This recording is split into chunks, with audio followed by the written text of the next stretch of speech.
Hello and I welcome you to the nation. Uttar Pradesh Indian politics और north India का एक important state है। अगर आप किसी कॉम्पिटिटिव एग्ज़ाम के लिए प्रिपरेशन कर रहे हैं तो आपको इस बात के बारे में ज़रूर पता होगा कि उत्तर प्रदेश का कितना इन्फ्लुएंस कॉम्पिटिटिव एग्ज़ाम्स के अंदर रहता है। उत्तर प्रदेश जितना पॉलिटिकली इन्फ्लुएंस्ड है उतना ही कॉम्पिटिटिव एग्ज़ाम्स में भी है। इसलिए हमें उत्तर प्रदेश को जानना बहुत ज़्यादा ज़रूरी हो जाता है। इसलिए आज हम बात करते हैं यूपी के बारे में और यहाँ की सुख सुविधाओं के बारे में, जो किस तरह से यहाँ की पॉलिटिक्स के ऊपर इफेक्ट डालती हैं और इनमें से क्या क्या ऐसा है जो हमारे एग्जाम पर्सपेक्टिव से इम्पोर्टेंट हो सकता है। सबसे पहले हम बात करते हैं उत्तर प्रदेश के मुख्यमंत्री के बारे में। तो जो उत्तर प्रदेश के करंट चीफ मिनिस्टर हैं, वर्तमान मुख्यमंत्री हैं, ये योगी आदित्यनाथ हैं। योगी आदित्यनाथ दूसरी बार 2022 मार्च में उत्तर प्रदेश के मुख्यमंत्री के रूप में चुने गए हैं। जो वर्तमान राज्यपाल हैं ये आनंदीबेन पटेल हैं। उत्तर प्रदेश के इतिहास के बारे में अगर बात करें तो उत्तर प्रदेश को 24 जनवरी 1950 को बनाया गया और इसका पुनर्गठन यानी इसका रीस्ट्रक्चरिंग 1 नवंबर 1956 को हुई। उत्तर प्रदेश के पुराना नाम यूनाइटेड प्रोविंस, पहले भी यूपी था, हालांकि उसको संयुक्त प्रांत कहा जाता था और अब भी उत्तर प्रदेश यूपी ही है। उत्तर प्रदेश के पहले मुख्यमंत्री आज़ादी के बाद गोविंद वल्लभ पंत जी को बनाया गया और यहाँ की पहली राज्यपाल सरोजिनी नायडू थी, जिनको भरत कोकिला के नाम से भी जाना जाता है। और महिला मुख्यमंत्री के बारे में अगर बात करें तो उत्तर प्रदेश की पहली महिला मुख्यमंत्री सुचेता कृपलानी को बनाया गया था। उत्तर प्रदेश की राजधानी लखनऊ है और यहाँ का राजकीय वृक्ष यानी कि state tree, provincial tree Ashok है। राजकीय पुष्प पलाश, किसी किसी पेपर के अंदर इसे टेशु भी लिखा हुआ आता है। राजकीय पक्षी सारस या क्रॉन्च है। उत्तर प्रदेश का प्रोविंशियल एनिमल राजकीय पशु बारहसिंघा है और क्षेत्रफल की दृष्टि से उत्तर प्रदेश का क्षेत्रफल 2,43,286 स्क्वायर किलोमीटर का है। जनसंख्या की दृष्टि से भी उत्तर प्रदेश भारत का सबसे बड़ा राज्य है और यहाँ पे भारत की कुल आबादी का 16.16% यानी कि 22,89,59,599 228,959,599 पीपल रहते हैं। उत्तर प्रदेश की साक्षरता दर 67.7 यानी 67.7% है। उत्तर प्रदेश का जो सेक्स रेशो है वो एक एवरेज सेक्स रेशो से थोड़ा डाउन 912 पर 1000 है। अगर जिलों की बात करें उत्तर प्रदेश कितना बड़ा है, आप इसी से अंदाजा लगा सकते हैं कि उत्तर प्रदेश के अंदर सबसे ज्यादा, भारत के किसी भी और राज्य से सबसे ज्यादा जिले 75 जिले हैं। उत्तर प्रदेश में 18 मंडल यानी 18 डिवीजन हैं। इसके अलावा सिर्फ तहसीलों की बात करें तो उत्तर प्रदेश में 350 तहसीलें, 823 ब्लॉक हैं। राजनीतिक दृष्टि से देखें तो उत्तर प्रदेश भारत की राजनीति का सबसे महत्वपूर्ण राज्य है। उत्तर प्रदेश के अंदर इंडियन पार्लियामेंट के लोअर हाउस की 543 में से 80 सीटें हैं, यानी कि उत्तर प्रदेश में लोकसभा की कुल 80 सीटें हैं। इसके अलावा उत्तर प्रदेश के अंदर 31 राज्यसभा सीटें यानी इंडियन पार्लियामेंट के अपर हाउस की 31 सीट्स हैं, जो कि किसी भी और राज्य के कंपैरिजन में, चाहे वो लोकसभा के बारे में बात हो या फिर राज्यसभा के बारे में बात हो, सबसे ज्यादा हैं। उत्तर प्रदेश की लेजिस्लेटिव असेंबली यानी कि विधानसभा में 404 सीटें और लेजिस्लेटिव काउंसिल यानी विधान परिषद के अंदर 100 सीटें हैं। यूपी में इसके अलावा 4 महानगर यानी कि म्यूनिसिपल कॉरपोरेशन भी हैं। अगर यहाँ की स्ट्रक्चरिंग के बारे में आप बात करें तो आपको पता होगा कि उत्तर प्रदेश का सबसे पूर्वी जिला यानी कि ईस्टर्न मोस्ट जिला बलिया है। बलिया के बारे में एक ये भी बात इंपॉर्टेंट है कि बलिया हिंदुस्तान के अंदर आज़ादी हासिल करने वाले जिलों में सबसे पहले था। बलिया सन 1942 से आज़ाद है। अभी हम स्वतंत्रता दिवस के आसपास हैं, इसलिए आपको ये बताना इंपॉर्टेंट था। उत्तर प्रदेश का सबसे पश्चिमी जिला, सबसे वेस्टर्न मोस्ट डिस्ट्रिक्ट शामली है और उत्तर में सहारनपुर, जबकि सदर्न मोस्ट सबसे दक्षिण में जो जिला है वो सोनभद्र है। सर्वाधिक जनसंख्या वाला जिला इलाहाबाद, जिसको अब प्रयागराज कहा जाता है, वो है। और उत्तर प्रदेश के अंदर सबसे कम जनसंख्या वाला जिला महोबा है। महोबा अपनी पान की खेती के लिए भी फेमस है, इसलिए ये बात आपको याद रखनी है। एग्जाम पर्सपेक्टिव से ये क्वेश्चन कहीं ना कहीं आपके लिए इंपॉर्टेंट हो जाता है। अगर हम यहाँ पे लिटरेसी रेट की बात करें, तो उत्तर प्रदेश के अंदर साक्षरता दर को देखा जाए तो गौतम बुद्ध नगर यानी जिसको नोएडा भी कहा जाता है, वो उत्तर प्रदेश का सबसे ज्यादा साक्षरता वाला जिला है। और सबसे कम साक्षरता वाला जिला जिसके अंदर लिटरेसी रेट सबसे ज्यादा डाउन है, वो श्रावस्ती है। क्षेत्रफल के हिसाब से उत्तर प्रदेश का सबसे बड़ा जिला लखीमपुर खीरी, और क्षेत्रफल यानी एरिया के हिसाब से उत्तर प्रदेश यानी यूपी का सबसे छोटा जिला संत रविदास नगर भदोही है। जनघनत्व यानी कि पॉपुलेशन डेंसिटी के हिसाब से देखें तो उत्तर प्रदेश का सबसे बड़ा जिला इलाहाबाद है, और सबसे न्यूनतम जनघनत्व वाला जो डिस्ट्रिक्ट है वो चित्रकूट है। सेक्स रेशो के हिसाब से अगर आप देखें तो जौनपुर की स्थिति सबसे ज्यादा बेहतर है। जौनपुर उत्तर प्रदेश के अंदर सबसे बेहतरीन सेक्स रेशो के साथ में सबसे नंबर 1 पायदान पे है, जबकि लोएस्ट सेक्स रेशो न्यूनतम लिंगानुपात उत्तर प्रदेश के सबसे ज्यादा लिटरेसी रेट वाले डिस्ट्रिक्ट गौतम बुद्ध नगर नोएडा का है। उत्तर प्रदेश के अंदर नदियां भी बहुत ज्यादा हैं। उत्तर प्रदेश हिमालय की गोद में बसा हुआ एक ऐसा स्टेट है जिसका सबसे बड़ा भाग मैदानी है, और इसी वजह से यहाँ पे सैकड़ों नदियां हैं। अगर आप छोटी नदियों को छोड़ भी दें तो फिर भी आपको ये मालूम होगा कि उत्तर प्रदेश के अंदर 50 से ज्यादा बहुत बड़ी और इंपॉर्टेंट नदियां बहती हैं। अगर फेमस नदियों की बात करें तो यूपी की गंगा, यमुना, घाघरा, बेतवा, कैन, राप्ती, चंबल, सोन, सरयू, रामगंगा, गंडक, ये सब उत्तर प्रदेश की बहुत फेमस नदियां हैं।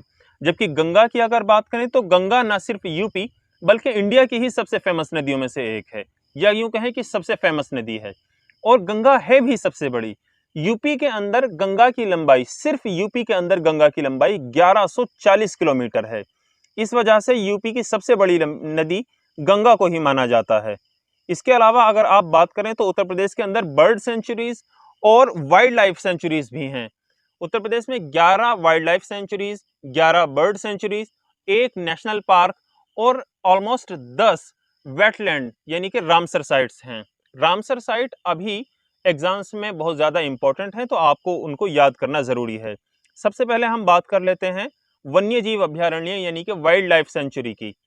टोटल 11 वाइल्ड लाइफ सेंचुरीज में चंद्रप्रभा वन्य जीव अभ्यारण्य Chandauli, Kishanpur wildlife sanctuary Lakhimpur Kheri, Katarniya Ghat Bahraich, Ranipur वन्यजीव विहार बांदा, महावीर स्वामी वन्यजीव विहार Lalitpur, Chambal wildlife sanctuary Agra, Kaimur वन्यजीव विहार मिर्जापुर सोनभद्र।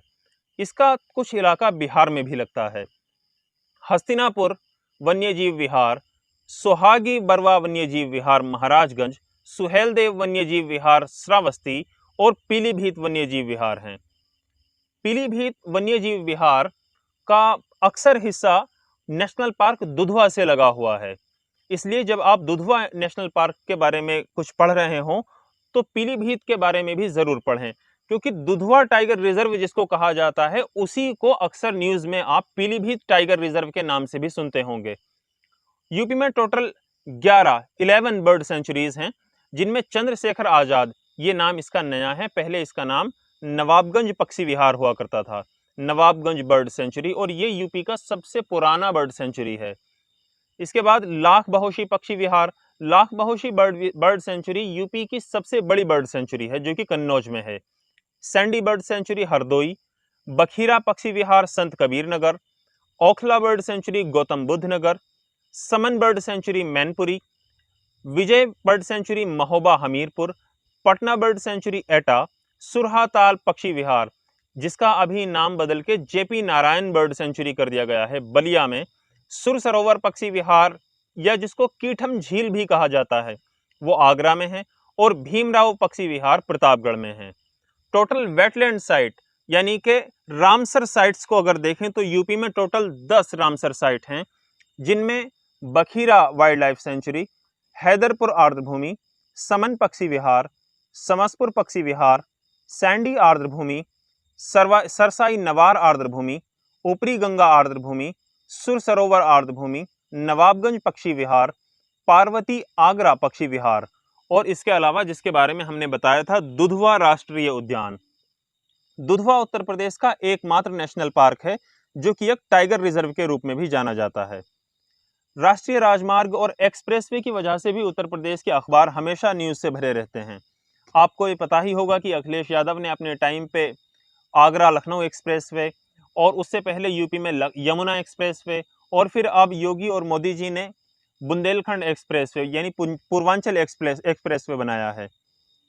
उत्तर प्रदेश में नेशनल ट्रांसपोर्टेशन की सर्विस 15 मई 1947 से शुरू हुई थी। यूपी से आज के टाइम में टोटल 60 नेशनल हाईवे होके गुजरते हैं। और अगर यहाँ के बड़े एक्सप्रेसवे की बात करें तो यूपी का सबसे बड़ा एक्सप्रेसवे गंगा एक्सप्रेसवे है, जो कि 1047 किलोमीटर का है। इसके अलावा यहाँ Purvanchal expressway, Agra Lucknow expressway, Yamuna expressway, upper Ganga canal expressway, Delhi eastern peripheral expressway, ये बहुत फेमस हैं। यूपी में जो टोटल राष्ट्रीय राजमार्गों की लंबाई है वो 8483 किलोमीटर है, और ये आंकड़ा उत्तर प्रदेश को इंडिया में नंबर 1 बनाता है। यूपी राष्ट्रीय राजमार्गों की लंबाई में पहले स्थान पर है। उत्तर प्रदेश से होकर गुजरने वाला सबसे लंबा राष्ट्रीय राजमार्ग संख्या 2 है, जो कि दिल्ली और कोलकाता को आपस में एक दूसरे से जोड़ता है। राष्ट्रीय राजमार्ग 7 की कुल लंबाई 2369 किलोमीटर है। ये भारत का सबसे बड़ा राजमार्ग है जो उत्तर प्रदेश से शुरू होता है, उत्तर प्रदेश के वाराणसी से। एजुकेशनल फील्ड में भी उत्तर प्रदेश पहले किसी से कम नहीं है। आप पहले नहीं तो आप ये जरूर कह सकते हैं कि यूपी टॉप में कहीं ना कहीं एग्जिस्ट करता है। यूपी में टोटल 83 यूनिवर्सिटीज हैं, जिनमें 6 central university, 37 state university, 32 private university और 8 डीम्ड यानी ओपन यूनिवर्सिटी हैं। यूपी में सेंट्रल यूनिवर्सिटियों में आप जानते होंगे Aligarh Muslim university Aligarh, university of Allahabad, Bhimrao Ambedkar university Lucknow, Banaras Hindu university, ये बहुत फेमस यूनिवर्सिटीज हैं। और अगर स्टेट यूनिवर्सिटी की बात करें तो यहाँ पे महात्मा ज्योतिबा फूले रोहिलखंड विश्वविद्यालय, बुंदेलखंड विश्वविद्यालय झांसी, चौधरी चरण सिंह विश्वविद्यालय मेरठ और राम मनोहर लोहिया विश्वविद्यालय अवध, ये बहुत फेमस यूनिवर्सिटीज हैं। मॉडर्न एजुकेशन सिस्टम में जो इंडिया के एजुकेशन सिस्टम की बैकबोन है, जैसे कि आईआईटी, वो भी उत्तर प्रदेश के अंदर है, जो कि आईआईटी कानपुर के नाम से जाना जाता है। इसके अलावा आईआईएम लखनऊ, और इसके अलावा भी बहुत से इंपॉर्टेंट कॉलेज और यूनिवर्सिटीज उत्तर प्रदेश के अंदर हैं, जो कि उत्तर प्रदेश को एजुकेशनल फील्ड के अंदर बहुत अलग और बहुत बेहतर बनाते हैं। हमने जो अब तक उत्तर प्रदेश के बारे में जाना, ये उत्तर प्रदेश की इंफॉर्मेशन का आप एक ट्रेलर मान सकते हैं। हम कुछ क्वेश्चन के ऊपर नजर डालते हैं जो कि आपके एग्जाम पर्सपेक्टिव से इंपॉर्टेंट हो सकते हैं। इनमें सबसे पहला क्वेश्चन हम देखते हैं, उत्तर प्रदेश का पुनर्गठन कब हुआ? 1 नवंबर 1956 को यूपी का रीस्ट्रक्चरिंग हुई है। ये आपको क्वेश्चन याद रखना है। यूपी में तेल शोधक कारखाना कहाँ है? यूपी में तेल शोधक कारखाना मथुरा में है। उत्तराखंड राज्य कब बना? उत्तराखंड राज्य 9 नवंबर 2000 को बना था, और इसी के साथ में आप ये भी याद रखें कि जब उत्तराखंड बना था तो इसी के साथ 2 राज्य और भी सन 2000 में बने थे, जिनमें से एक झारखंड जो कि बिहार से अलग हुआ था, और एक छत्तीसगढ़ जो मध्य प्रदेश से अलग हुआ था। अयोध्या नगर किस नदी के किनारे बसा है? इसका सिंपल सा आंसर हो जाएगा सरयू नदी के किनारे। किस परियोजना में उत्तर प्रदेश, बिहार और नेपाल शामिल हैं? गंडक परियोजना में। गंडक एक नदी है जिसके ऊपर बनने वाली एक परियोजना में यूपी, बिहार और नेपाल तीनों सरकारें शामिल हैं। चुनार एक स्थान है, ये किस उद्योग के लिए प्रसिद्ध है? इसका आंसर हो जाएगा सीमेंट उद्योग के लिए। चुनार में सीमेंट का उद्योग बहुत ज्यादा है। यूपी की सर्वाधिक नगदी फसल कौन सी है? तो यूपी की सर्वाधिक नगदी फसल गन्ना है। गन्ना उत्तर प्रदेश में भारत में सबसे ज्यादा पैदा होता है, और इसी वजह से उत्तर प्रदेश चीनी का कटोरा भी कहलाता है। नेक्स्ट क्वेश्चन है, सर्वाधिक वनाच्छादित जनपद कौन सा है? यूपी का सर्वाधिक वनाच्छादित जनपद यूपी का सदर्न मोस्ट डिस्ट्रिक्ट सोनभद्र है। यूरेनियम किस जिले में पाया जाता है? यूरेनियम यूपी के ललितपुर जिले में पाया जाता है। वर्ष 1925 में कांग्रेस का अधिवेशन कहाँ हुआ? तो यूपी के अंदर कांग्रेस का अधिवेशन कानपुर में हुआ था, और कांग्रेस के उस अधिवेशन की अध्यक्षता सरोजिनी नायडू भरत को किला कर रही थी। जैन और बौद्ध दोनों धर्मों का एक कंबाइंड पवित्र स्थल कौशाम्बी। यूपी के अंदर उर्दू को राजभाषा का दर्जा कब दिया गया? तो यूपी के अंदर उर्दू को राजभाषा का दर्जा सन 1989 में दिया गया। उससे पहले हमारी राजभाषा सिर्फ हिंदी थी। अब उत्तर प्रदेश के अंदर हिंदी और उर्दू दोनों राजभाषाएं हैं। गोविंद वल्लभ पंत सागर किस जिले में है? सोनभद्र जिले में है। कांच उद्योग के लिए कौन सा नगर प्रसिद्ध है? फिरोजाबाद। फिरोजाबाद की चूड़ियां और वहां का जो ग्लास वर्क है वो बहुत ज्यादा फेमस है। हरदुआगंज ताप विद्युत गृह कहाँ है? ये क्वेश्चन याद रखने का है, इंपॉर्टेंट है। हरदुआगंज ताप विद्युत गृह अलीगढ़ में है। इसी के साथ में आज की इस वीडियो में जो भी इंफॉर्मेटिव चीजें थी वो हमने आपके साथ में रखी। आप हमारे साथ में बने रहिए और हम इसी तरह की और इंफॉर्मेटिव वीडियोस आपके साथ में शेयर करते रहेंगे। आपके जो भी राय इस वीडियो या फिर नेक्स्ट टॉपिक से रिलेटेड है, आप उसको कमेंट बॉक्स में लिख सकते हैं।